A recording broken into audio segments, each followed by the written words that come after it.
Mesdames et messieurs, bonjour. Encore Désiré Sanga Sidibé avec vous sur ce plateau spécial sur le thème l'actualité internationale, l'actualité politique internationale. Et avec mes trois invités, triés sur le volet, Monsieur Sawadro que vous connaissez déjà, mais je vais leur permettre vraiment de se présenter. Oui, allez-y. Oui, moi c'est Abdoulaziz Sawadro, activiste du web lanceur d'alerte. Il n'y a pas de souci. Abdou Tegawende Zumurana, également activiste du web des réseaux sociaux. D'accord. Notamment, on me connaît sur la veille citoyenne. Ah, d'accord. Nous sommes ravis de vous avoir sur notre plateau spécial. Merci. Et vous? Zainabou Mandé, étudiante en deuxième année comptabilité contrôle. D'accord, il n'y a pas de souci.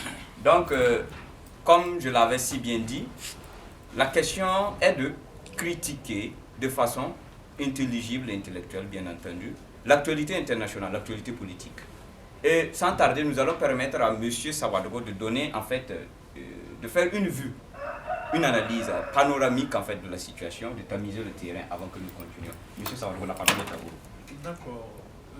Quand on parle de l'actualité politique internationale du moment, on ne peut pas faire une petite analyse, une synthèse, sans basculer sur la maladie, cette pandémie que vous savez bien qui frappe le monde entier. D'accord. Et dont le Burkina Faso a été également atteint. D'accord. Je parle de cette pandémie du coronavirus qui fait des dégâts quand même grandioses. D'accord. Et qui a suscité même une peur mondiale. D'accord. Voilà, donc c'est sur ça qu'on devrait se poser et essayer de mener la réflexion afin de trouver des solutions pour... Donc vous pensez, M. Sawadro, que l'actualité internationale, l'actualité politique internationale se résume à vraiment parler de la pandémie du Covid-19? Pour le moment, oui. D'accord, il n'y a pas de souci. Merci à vous. Et M. Zumurana, vous? Bon, je le rejoins parce qu'effectivement, c'est une pandémie, c'est passé d'épidémie à pandémie. Donc, c'est une question mondiale. Et tout comme la peste à son temps et puis les sida, qui ont tous été déclarés. Mais bon, jusqu'à présent, ce que nous vivons, nous voyons qu'effectivement, le Covid-19 est réellement un fléau qui est très dévastateur. Donc, raison pour laquelle, effectivement, aujourd'hui, le maître mot phare, c'est Covid-19. D'accord, il n'y a pas de souci. On va permettre à Mademoiselle Mandé, bien entendu, de faire sa petite lecture de la situation. En fait. Bon, nous n'avons rien dit pour le moment. Nous allons juste emboîter leur pas. Et puisque vraiment la pandémie c'est une question d'actualité, vraiment tout le monde entier est touché.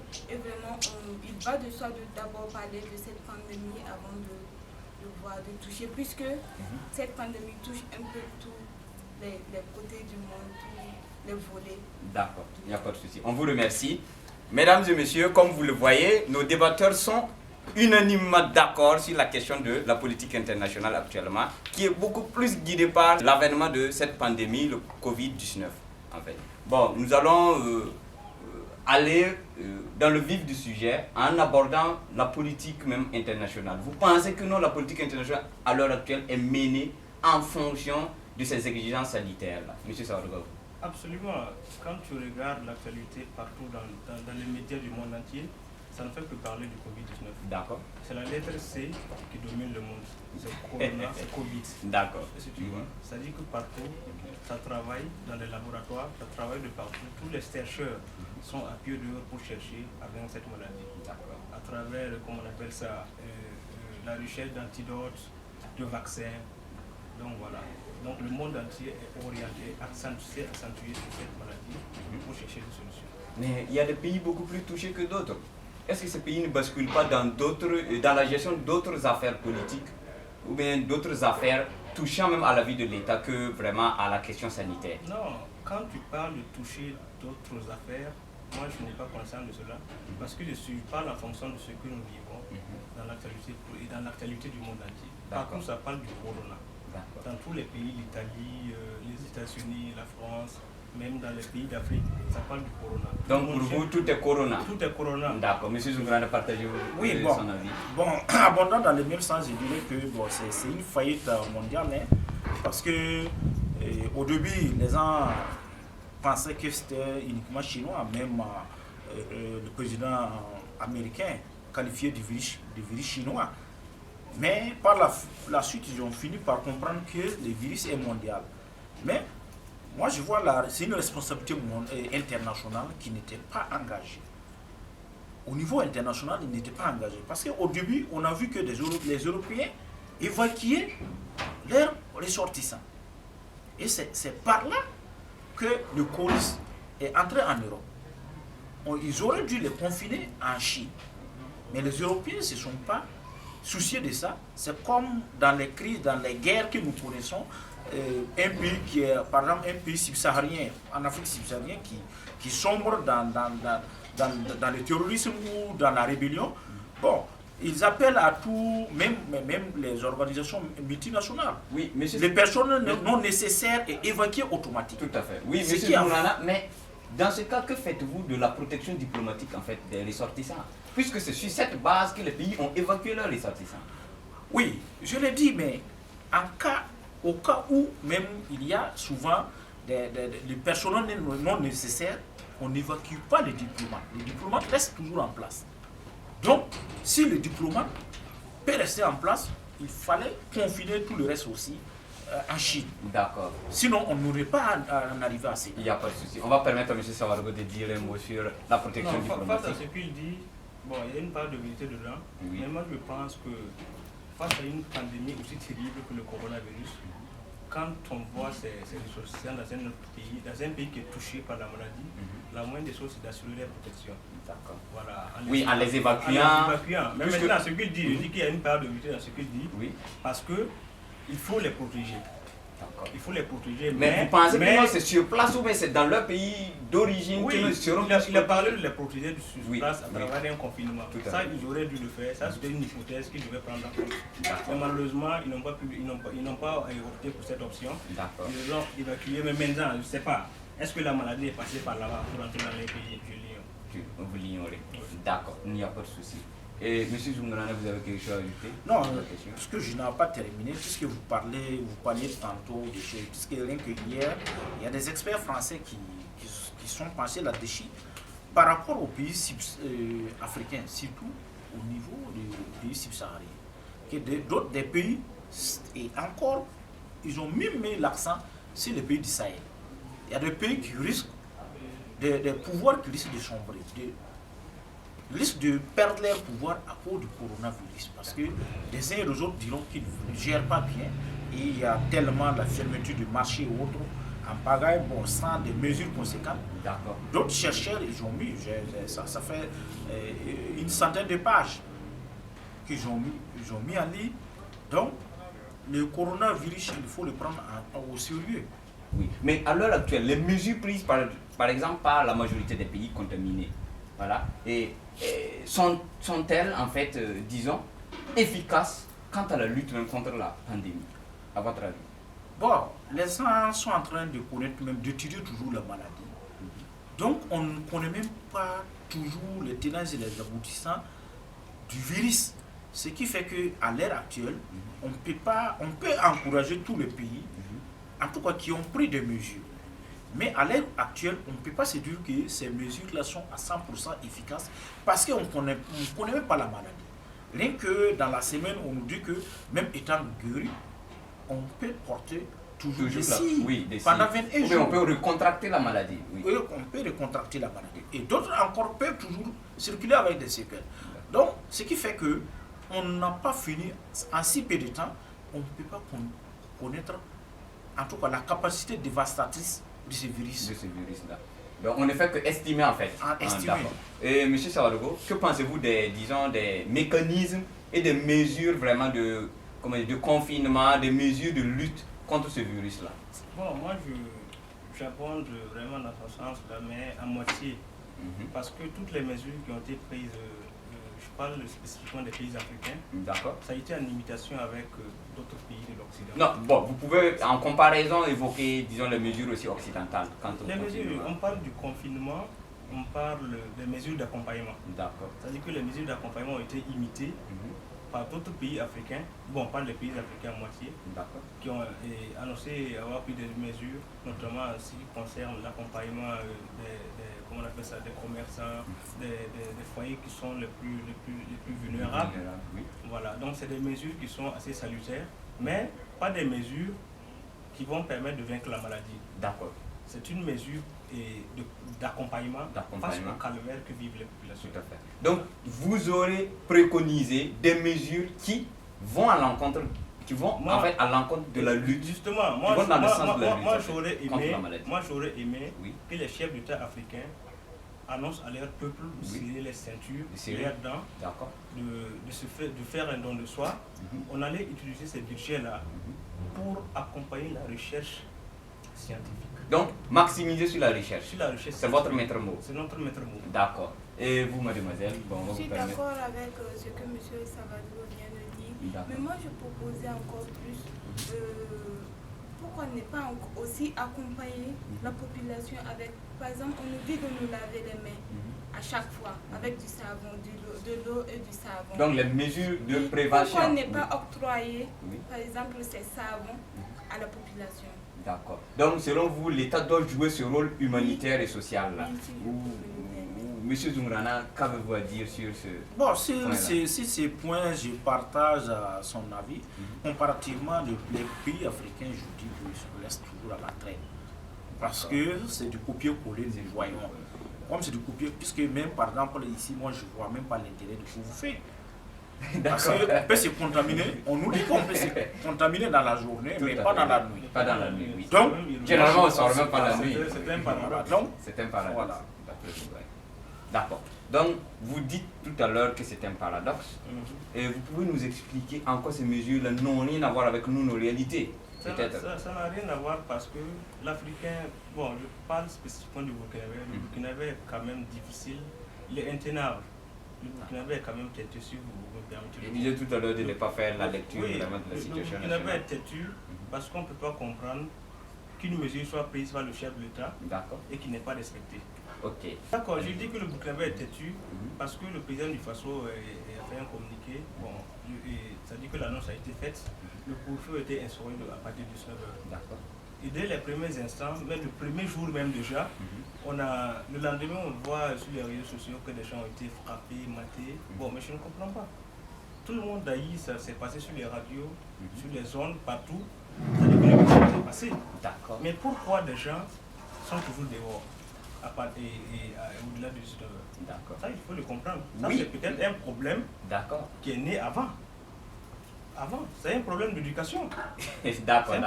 D'accord, vous parlez du problème d'éducation, on va permettre à M. Zoumrana de faire sa lecture. Oui, moi ma lecture là est que même les communiqués, les décrets même institutionnels, le couvre-feu est très ambigu. Parce que c'est vrai que nous sommes dans une situation où il faut sauver la population, mais on ne peut pas se permettre de prendre un décret sans donner un délai. Même le décret, présentement, normalement, on devrait avoir un délai. Quitte à ce qu'on prolonge maintenant les couvre-feux. Et encore, nous voyons que ça a été trop chaud, rapide. Parce que c'est ce que je l'ai dit, c'est du copier-coller. On sort le vin, et on fait le 21. Est-ce que les gens... Une minute. Quand il parle de délai, c'est quand même incompréhensible quand on sait que cette pandémie est mondiale et jusqu'à présent on n'a pas trouvé de remède. Oui, on n'a pas trouvé de remède. Est-ce qu'on peut dire que le couvre-feu sera et ça va commencer par exemple demain ou bien se terminer après-demain? Là, si je comprends, vous mentionnez le caractère exceptionnel en fait de la décision.